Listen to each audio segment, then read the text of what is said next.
Pamiela Etxearekin argitaratu duzu zure azken liburu hau Eros, zer aurkituko du irakurleak barruan? Liburua uste dut panpina erusiak bat bezala pentsatua dela, asmatua da. Printzipioa hauze da. Sartuko da panpin batean, kenduko du lehena, azalezkoa, eta beste bat aurkituko du, eta bestea kenduz geroztik hirugarrena, eta amaigabeko prozesu batean sartuko dela.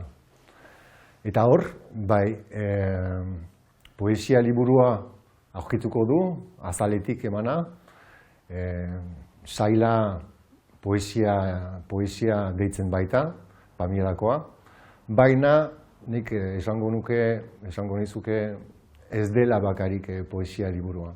Eta hor, sartuko da, emeki mundu berezi batean, nun musika, arte garaikidea, argazkigintza,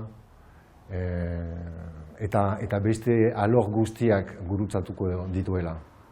Eta bai, liburuari esker, bidaiak eginen ditu.